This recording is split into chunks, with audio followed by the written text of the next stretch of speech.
Assalamualaikum warahmatullahi wabarakatuh. Jumpa kembali lagi dengan saya Udin dalam channel UD.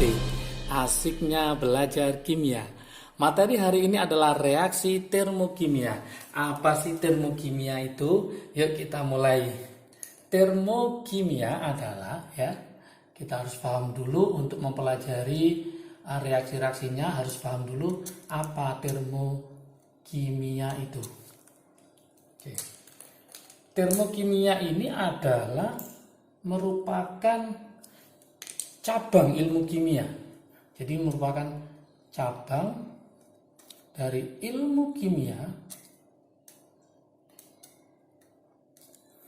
yang mempelajari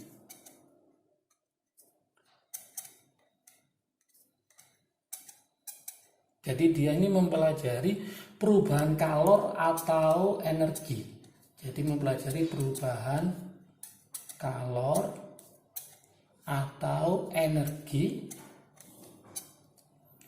yang menyertai suatu reaksi. Yang menyertai suatu reaksi kimia. Suatu reaksi kimia baik yang diserap maupun yang dilepaskan. Baik yang diserap maupun dilepaskan. Jadi ada yang diserap maupun ada yang dilepaskan. Energi dapat mengalami perpindahan. Energi dapat mengalami perpindahan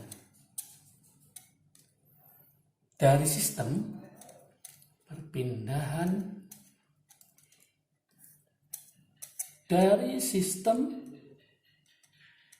ke lingkungan,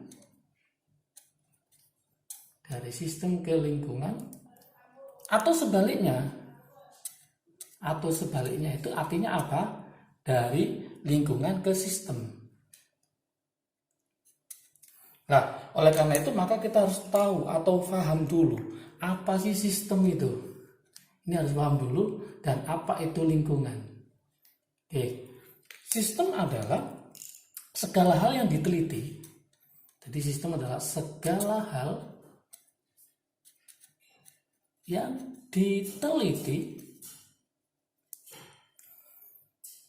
perubahan energinya. Jadi yang diteliti perubahan energinya. Sedangkan lingkungan, apa sih lingkungan itu? Nah, kalau kita bicara lingkungan, tadi artinya dia adalah segala sesuatu di luar sistem. Segala sesuatu di luar sistem. Misalkan kita punya air teh panas, contoh ya. Contoh air teh panas dalam suatu gelas. Jadi kesimpulannya di sini, air teh panas ini merupakan sistem. Gelasnya ini merupakan lingkungan. Oke. Berdasarkan interaksinya, maka sistem nanti akan dibagi menjadi 3 jenis. Jadi nanti berdasarkan interaksi dengan lingkungan,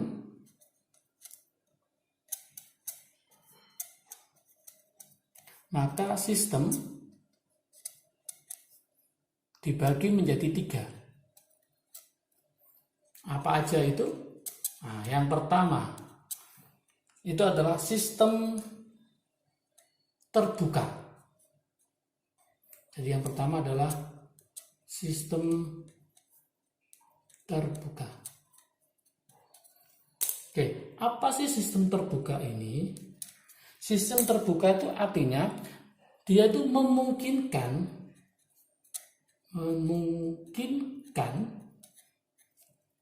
terjadinya pertukaran kalor.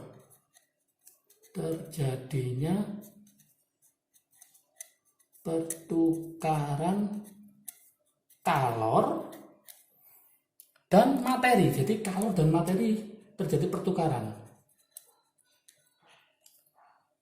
antara sistem dan lingkungan. Jadi memungkinkan terjadinya pertukaran kalor dan materi antara sistem dan lingkungan. Itu yang namanya sistem terbuka. Yang kedua, itu adanya sistem tertutup.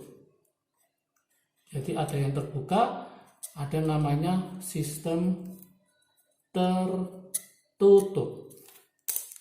Apa maksudnya sistem tertutup?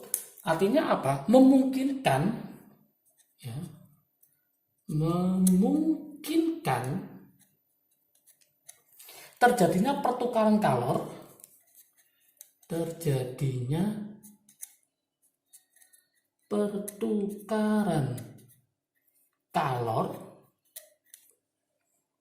antara sistem dan lingkungan, sama ya, antara sistem dan lingkungan, tapi ada tapinya.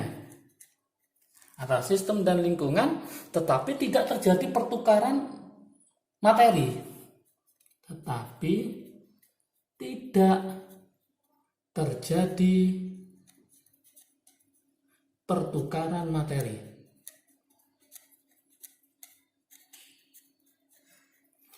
Oke, kalau yang di sini itu terjadi pertukaran, yaitu apa? Kalor dan materi. Tapi yang di sini hanya terjadi pertukaran kalor. Tidak terjadi, yaitu apa? Pertukaran materi. Jadi tidak terjadi pertukaran materi. Contoh untuk yang nomor 2 itu adalah batu kapur, misalkan ya, contohnya batu kapur dan air dalam Erlenmeyer tertutup.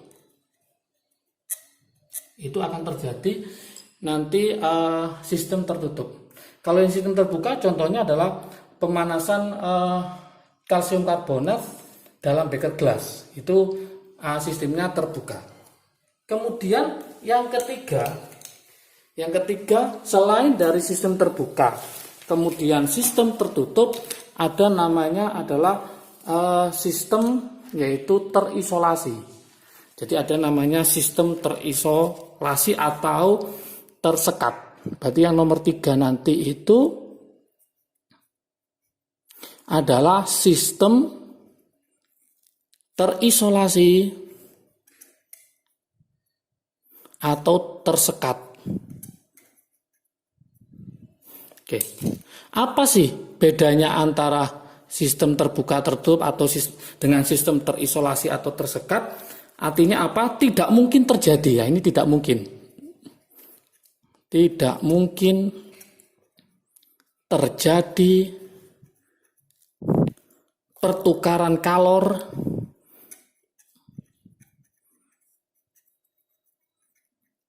dan materi. Jadi tidak akan terjadi pertukaran kalor dan materi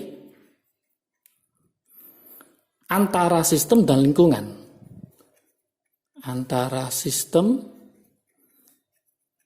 dan lingkungan. Bedanya gitu. Kalau yang terbuka itu terjadi pertukaran sistem dan lingkungan. Kalau tertutup hanya pertukaran kalor tapi materi tidak. Untuk yang sistem terisolasi atau tersekat itu tidak terjadi. Jadi tidak terjadi pertukaran kalor dan materi. Tidak terjadi. Oke, contoh. Misalkan kita buatkan contoh adalah air dalam termos. Dalam termos itu tersekat atau terisolasi. Oke. Dari sini maka kita bisa dapatkan bahwa artinya apa? Keseluruhan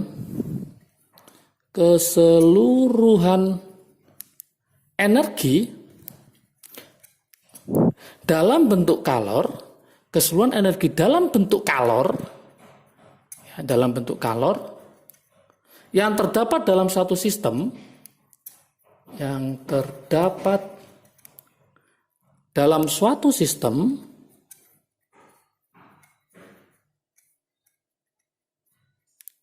Itu disebut dengan namanya entalpi. Disebut dengan namanya entalpi.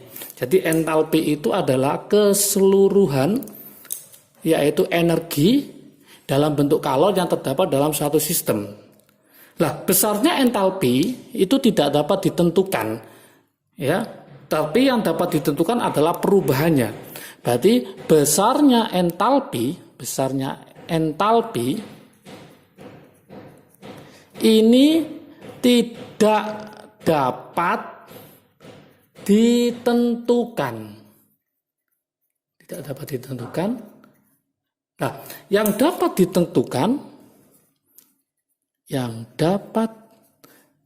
ditentukan adalah perubahannya. Adalah perubahan entalpi. Perubahan entalpi yang disingkat dengan namanya adalah delta H. Jadi nanti yang kita hitung adalah perubahan entalpinya, bukan entalpinya. Nah, rumusnya, masih ingatkah rumusnya? Nah, mencari rumusnya adalah mencari delta H itu sama dengan hanya produk dikurangi hanya reaktan. Ini harus paham dulu. Berarti produk dikurangi reaktan. Nah, dari sini maka kita akan tahu jenis-jenis reaksi termokimia. Jenis reaksi ini harus dipelajari awal ya, termokimia. Kalau ini paham, maka bab termokimia nanti akan lebih menguasai ya. Yang pertama itu yang namanya adalah reaksi, yaitu eksoterm. Reaksi eksoterm, dari kata aja udah kelihatan dia adalah X. X itu keluar. X berarti dia keluar. Keluar itu artinya dia melepas. Reaksi yang melepas kalor. Namanya melepas itu dari mana ke mana? Melepas berarti dari cis menuju ke link. Artinya dari sistem menuju ke lingkungan. Kalau saya buatkan gambarnya, ini adalah sistem, maka dia keluar menuju ke lingkungan. Artinya dengan melepas. Ini link. Siskamling. Berarti siskamling itu sistemnya adalah orangnya harus di luar, keluar dari rumah. Logikanya gitu, triknya ya. Nah, kemudian karena dia keluar, maka perpindahannya itu dari sistem ke lingkungan. Maka lingkungan akan bertambah. Karena dia bertambah, maka suhunya naik. Naik itu ciri-cirinya adalah panas. Jadi kalau panas, maka lingkungannya gelasnya tambah panas, maka adalah eksoterm. Kemudian sistemnya dia akan berkurang. Kalau berkurang, maka delta H-nya perubahannya adalah negatif. Kalau kita gambar, maka gambar diagramnya gini. Oke. Nah, ini kotak biasanya gini ya. Karena dia adalah negatif, maka panahnya ke bawah. Pikiran ini negatif itu ke bawah ya. Nah, ini berarti produk yang dituju ini adalah reaktan. Ditulis delta H-nya adalah negatif. Bentuknya kayak gini. Beda sekarang dengan reaksi endoterm. Nomor 2 ya. Reaksi endoterm. Dari katanya endo. Endo itu masuk. Oke, kalau masuk berarti dia harus menyerap. Nah, menyerap. Berarti ini menyerap kalor. Menyerap kalor. Oke, kalau menyerap kalor berarti nanti dari link menuju ke cis. Oke, berarti dari lingkungan menuju ke sistem. Logikanya lingkungan bertambah apa berkurang? Berkurang. Kalau berkurang artinya apa? Suhunya turun. Suhunya turun. Turun itu dingin apa panas? Berarti dingin. Tambah dingin maka dia adalah reaksi endoterm. Sistemnya bertambah, maka delta H-nya positif. Nah, deltanya positif. Kenapa positif? Karena dia bertambah dari lingkungan menuju ke sistem. Kalau saya gambar ini sis, ya, yang ini link, maka dia akan masuk. Oke. Kalau trik asiknya di sini, nah, bisa gambar grafiknya. Nah, pikirannya positif, berarti ke atas, ke Tuhan. Ke Tuhan itu pikirannya positif, kalau ke jurang, bunuh diri, pikirannya negatif. Berarti kalau ini ke bawah, trik asiknya, ingat-ingat, dia pikirannya negatif ke bawah, kalau positif berarti ke atas. Berarti gambar diagramnya nanti, ya, ini produk yang dituju, ini reaktan, maka panahnya ke atas. Artinya apa? Delta H-nya positif. Nah, seperti ini. Jadi kesimpulannya nanti bahwa pada reaksi eksoterm terjadi kenaikan suhu, pada reaksi endoterm terjadi penurunan suhu, suhunya turun dingin. Pada reaksi eksoterm delta H-nya adalah negatif, melepas kalor, pada endoterm delta H-nya adalah positif, menyerap kalor. Kalau bentuk diagramnya, ingat negatif ke bawah, ke jurang pikirannya adalah negatif, kalau ke atas ke Tuhan pikirannya positif. Itulah trik asiknya. Oke, semoga bisa memahami untuk reaksi termokimia. Jangan lupa kalau video ini bermanfaat bagi kalian, silahkan di-share ke teman kalian supaya manfaatnya lebih banyak lagi. Jangan lupa like, subscribe, dan komentar di bawahnya ya, supaya saya lebih termotivasi untuk membuat video yang lebih baik lagi. Kalau ingin materi ini, silahkan dilihat di Instagram ya, Kim Ude. Jangan lupa follow ya. Oke, salam sukses selalu dari Kim Ude, asiknya belajar kimia. Assalamualaikum warahmatullahi wabarakatuh.